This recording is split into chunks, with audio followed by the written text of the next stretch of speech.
Assalamualaikum warahmatullahi wabarakatuh. Selamat pagi anak-anak. Waalaikumsalam warahmatullahi wabarakatuh. Selamat pagi, Bu. Bagaimana kabar kalian hari ini? Alhamdulillah baik, Bu. Ya, alhamdulillah. Coba kalian lihat teman-temannya apakah sudah masuk semua? Sudah, Bu. Sudah, Ibu. Ya, Ibu kasih waktu 5 menit untuk kalian absen di WhatsApp grup ya. Silakan. Baik, Matikan Bu. mic terlebih dahulu ya. Baik, Bu. Ya, baik, Bu.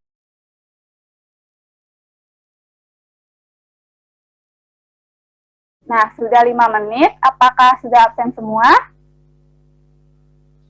Sudah, Sudah, Ibu. Ibu. Nah, sebelum memulai pembelajaran hari ini, ada baiknya kita berdoa terlebih dahulu. Coba Salma pimpin doanya. Baik, Bu. Berdoa dimulai.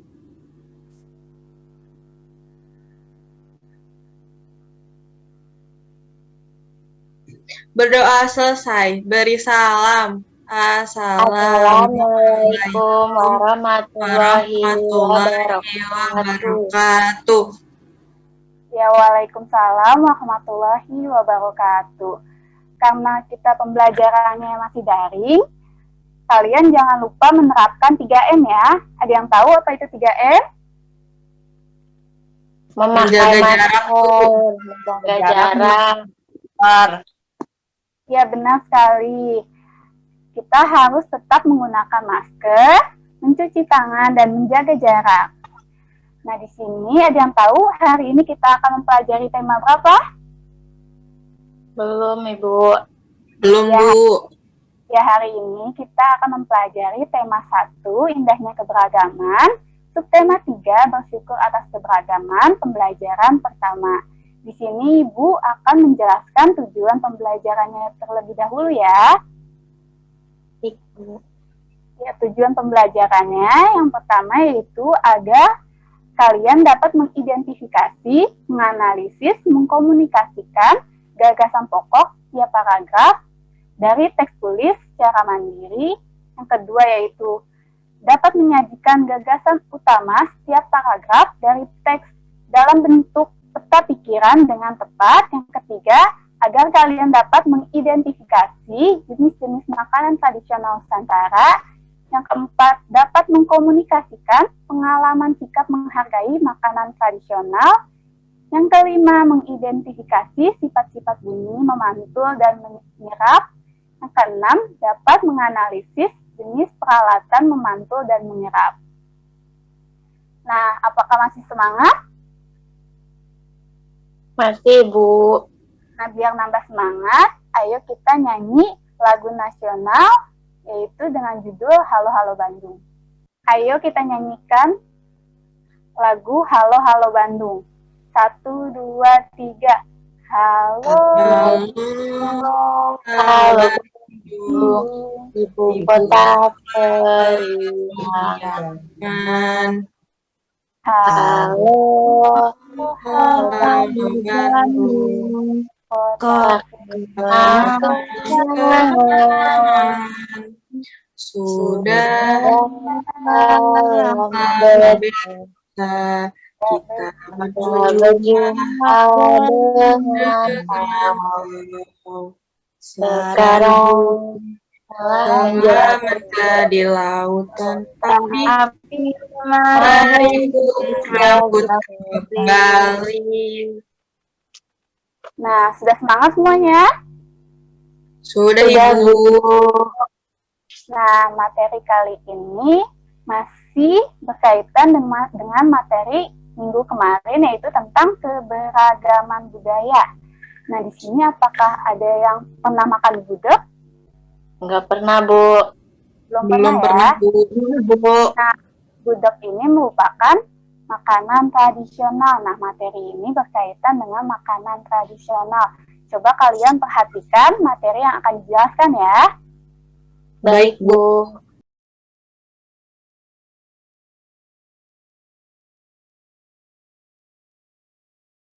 Oke, baik anak-anak, perhatikan ya. Hari ini kita akan belajar mengenai makanan tradisional yang ada di Indonesia. Nah, Indonesia ini memiliki keberagaman adat istiadat, mulai dari makanan, permainan tradisional, lagu, tarian, serta lainnya. Nah, oleh karena itu kita perlu mensyukurinya karena dapat menikmatinya. Nah, sampai sini ada yang tahu tidak di antara kalian? Apa sih jenis makanan yang ada pada gambar ini? Ada yang tahu? Saya, Bu. Ya, apa Eka? Itu ayam betutu, Bu. Nah, betul ya Eka. Nah, ayam betutu ini berasal dari mana sih Eka? Dari Bali, Bu. Ya, betul Eka. Nah, makanan yang ada di gambar ini termasuk ke dalam makanan tradisional Indonesia karena terdapat dari Provinsi Bali. Nah, makanan tradisional Indonesia ini dalam membuatnya tuh membutuhkan waktu dalam mengolahnya. Nah, pembuatannya pun harus ahli dalam membuatnya. Nah, hari ini kalian akan belajar tentang seorang ibu pembuat dodol Betawi, yaitu makanan tradisional dari Betawi, Provinsi Jakarta. Nah, silahkan kalian baca teks tersebut ya selama 5 menit. Silahkan dibaca. Baik, Bu. Oke, baik anak-anak, waktunya sudah 5 menit. Nah, hari ini kita akan belajar mengenai gagasan utama atau gagasan pokok serta gagasan pendukung. Nah, setelah kalian baca teks yang berkaitan dengan dodol Betawi Mak Salma tersebut, ada yang tahu gagasan utama dan gagasan pendukung dari kalimat tersebut apa? Dari teks bacaan dodol Betawi Mak Salma itu apa sih gagasan utama dan gagasan pendukungnya? Sebelumnya ada yang tahu tidak? Apa sih gagasan utama atau gagasan pendukung? Gagasan utama itu ide dasar atau inti pembahasan, Bu. Ya, betul Furi. Sedangkan gagasan pendukung ada yang tahu? Kalimat yang memberikan informasi tambahan, Bu.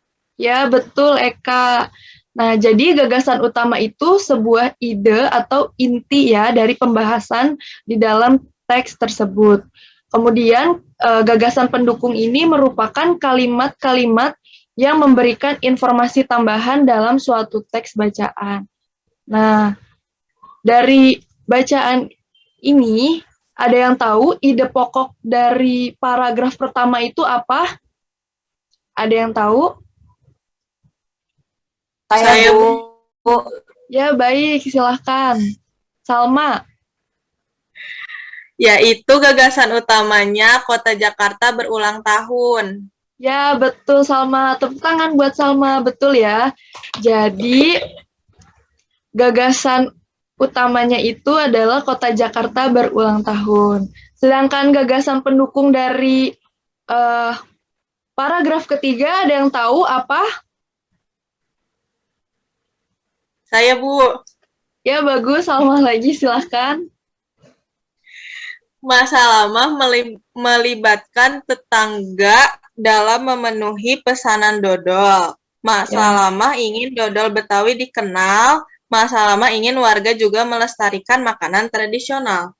Iya, betul Salma. Bagus ya. Oke, jadi semuanya sudah mengerti ya apa gagasan utama dan gagasan pendukung tersebut. Sampai sini ada yang mau ditanyakan? Belum ada, Bu. Tidak ada. Oke, baik. Semuanya sudah mengerti. Nah, selanjutnya kita akan mengenal jenis-jenis makanan khas yang ada di Indonesia. Nah, yang pertama ada mie Aceh ya. Nah, mie Aceh ini dari Provinsi Aceh. Nah, Aceh ini merupakan salah satu provinsi di Indonesia yang terkenal dengan berbagai kuliner khas terbaik yang bahkan telah mendunia. Nah, saat kalian berkunjung ke Aceh nanti, kalau belum merasakan mie Aceh ini, rasanya tidak lengkap ya. Dan mie Aceh ini itu terbuat dari mie kuning tebal, dan ada irisan daging yang disajikan dalam sup kari gurih dan pedas yang satu ini. Oke, yang kedua, terdapat rendang dari Sumatera Barat. Nah, tepatnya di Padang ya. Sumatera Barat ini memang telah berhasil mencuri mata dunia dengan bumbu khas masakan Padangnya. Salah satunya tentu saja rendang dari Padang ini yang terbuat dari berbagai jenis rempah-rempah dengan cita rasa yang sangat kuat juga nikmat. Kemudian, Bika Ambon dari Sumatera Utara.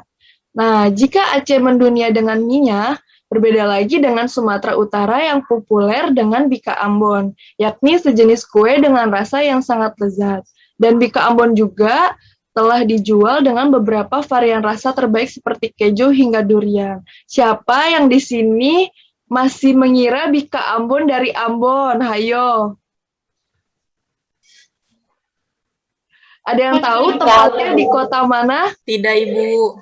Tepatnya di Ibu. kota Medan ya, anak-anak. Bukan berasal dari Ambon, tetapi dari Medan. Oke, baik. Ibu. Selanjutnya gulai patin dari Jambi. Nah, selanjutnya ada makanan khas dari daerah Jambi ya, dengan nama gulai ikan patin. Masakan yang satu ini sangat populer di tengah masyarakat Jambi dan sekitarnya.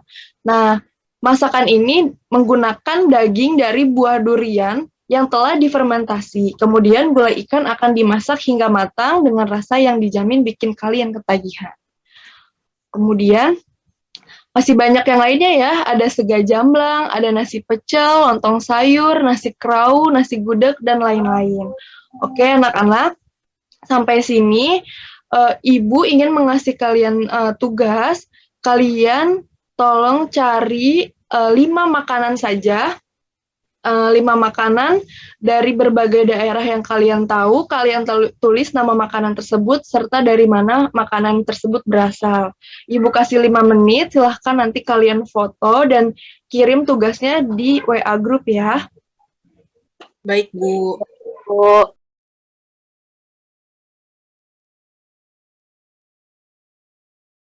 Oke, baik anak-anak, waktunya sudah selesai.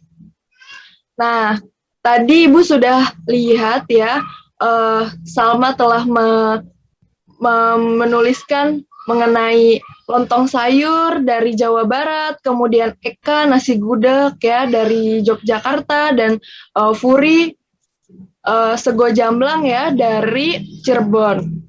Oke, baik kalian semua ternyata sudah hebat ya, sudah mengetahui makanan-makanan tradisional yang ada di Indonesia ini. Dan ternyata bermacam-macam ya jenis makanan khas daerah, oleh karenanya kita harus bisa menghargainya ya anak-anak. Oke, untuk cara menghargai dan melestarikan makanan daerah ini, ada yang tahu tidak? Makan makanan khas daerah lain, Bu. Oke, baik Furi, betul. Kemudian yang kedua, Salma? Berani memperkenalkan makanan khas daerah, Bu. Oke, kemudian yang ketiga, Eka. Udah memakan makanan asing, Bu, seperti McDonald, KFC, dan sebagainya. Oke, bagus. Menyebut merek ya, Eka. Kemudian yang keempat. Belajar memasak Ya, daerah. ya betul. Bagus ya. Oke, jadi yang pertama kita harus makan makanan khas dari daerah lain. Seperti misalkan Eka dari Yogyakarta mencicipi makanan Betawi nih, Salma ya.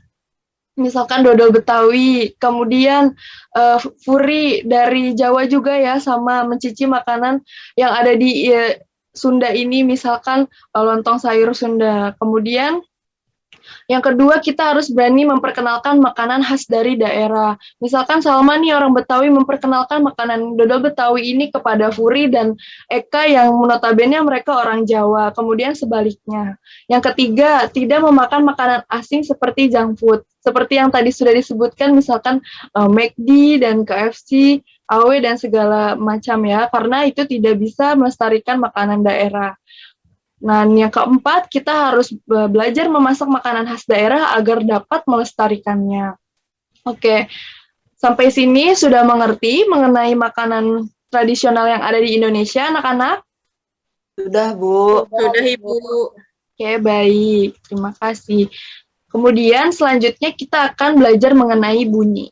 Nah, bunyi adalah suatu gelombang yang dihasilkan oleh benda yang bergetar. Benda yang menghasilkan bunyi disebut sumber bunyi. Nah, syarat terjadinya bunyi yang pertama terdapat sumber bunyi, yang kedua terdapat medium, dan yang ketiga terdapat reseptor B. Kemudian ada sifat-sifat bunyi. Yang pertama, bunyi atau gelombang bunyi merupakan medium karena bunyi merupakan gelombang yang bergerak. Maka dalam pergerakannya, gelombang bunyi memerlukan media penghantar atau medium. Kemudian yang kedua, bunyi atau gelombang bunyi dapat dipantulkan, dan di antara sifat-sifat bunyi adalah dapat mengalami pemantulan atau refleksi. Nah, ini karena bunyi merupakan gelombang longitudinal. Sifat umum gelombang adalah dapat dipantulkan, begitu juga dengan bunyi. Dan yang ketiga, bunyi atau gelombang bunyi dapat dibiaskan. Salah satu sifat gelombang yang juga berlaku pada bunyi adalah mengalami pembiasan, nah, atau disebut refraksi. Contohnya adalah fenomena petir yang terdengar lebih keras pada malam hari dibanding siang hari. Dan ini karena suhu udara atas pada siang hari lebih dingin dibanding suhu udara bawah. Sementara pada malam hari sebaliknya. Kemudian yang keempat, bunyi atau gelombang bunyi mengalami pelenturan. Gelombang bunyi dapat mengalami pelenturan dapat disebut difraksi dengan mudah. Dan ini karena gelombang bunyi di udara memiliki panjang dalam rentang sentimeter sampai beberapa meter. Nah, gelombang yang panjang itu akan lebih mudah mengalami difraksi. Dan yang keenam, bunyi atau gelombang bunyi mengalami perpaduan. Salah satu sifat dari sifat-sifat bunyi adalah dapat mengalami perpaduan atau dapat disebut interferensi. Maksudnya adalah bunyi yang kita dengar dari dua buah sumber yang berbeda, namun apabila memiliki frekuensi yang sama, maka kita akan mendengarkan lebih keras lagi. Dan yang terakhir, bunyi atau gelombang bunyi termasuk gelombang longitudinal adalah gelombang yang arah rambatnya sejajar atau sama dengan arah getarnya. Nah, ada yang tahu tidak bagaimana sih bunyi bisa sampai di telinga kita? Belum ada yang tahu ya? Nah, Ya, Ibu. jadi yang pertama, sebuah suara ditangkap terlebih dahulu kepada daun telinga kita, kemudian dikirim ke dalam gendang telinga dan diteruskan 3 tulang pendengaran ke tingkap jorong dan rumah siput yang ada di dalam telinga kita. Lalu cairan limfa akan bergetar dan kemudian hal itu akan merangsang ujung saraf pendengaran dan menimbulkan impuls saraf ke otak. Dan impuls saraf ini kemudian diolah sehingga bisa mengenali suara yang kita dengar. Seperti itu ya anak-anak. Kemudian bunyi juga dapat merambat melalui benda padat, cair, dan gas. Akan tetapi bunyi tidak dapat merambat pada ruang hampa. Bunyi dapat juga memantul dan menyerap. Benda-benda yang memantulkan bunyi seperti kayu, kaca, dinding, besi. Dan benda-benda yang menyerap bunyi adalah benda yang permukaannya lunak seperti karpet, goni, kertas, kain, busa, dan wol. Nah, anak-anak, hari ini kalian akan belajar berkelompok untuk mengenal bunyi, melakukan percobaan di rumah, ya, minta bantuan orang tua kalian. Silahkan kalian lakukan percobaan tersebut, lalu hasilnya bisa difotokan dan di-share ke dalam WA group. Oke, baik anak-anak.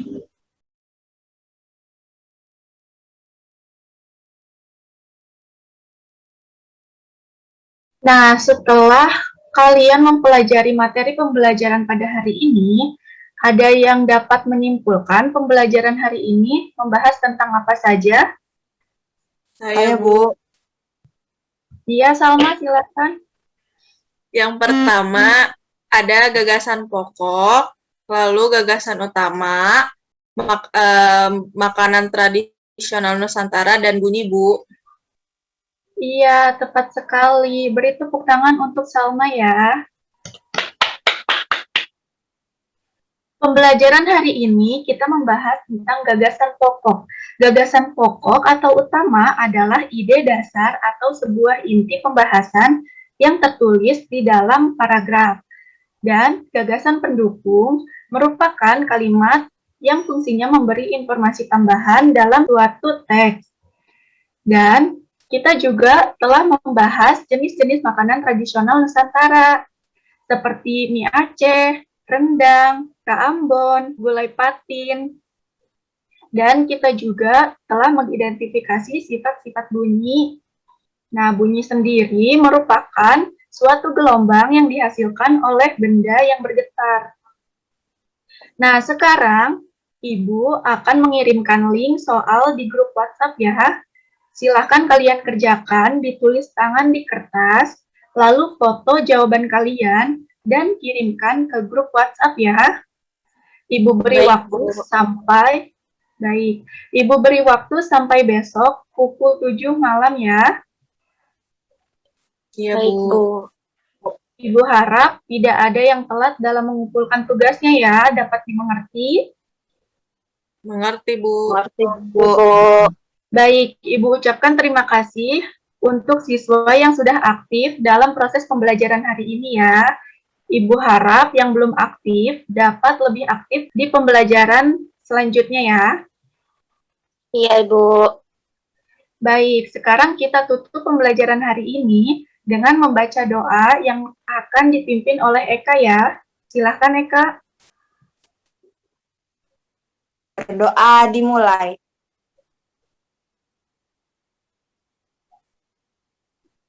Selesai memberi salam. Assalamualaikum warahmatullahi wabarakatuh. Waalaikumsalam warahmatullahi wabarakatuh. Alhamdulillah, cukup sekian pembelajaran hari ini. Wassalamualaikum warahmatullahi wabarakatuh. Waalaikumsalam Waalaikumsalam warahmatullahi wabarakatuh.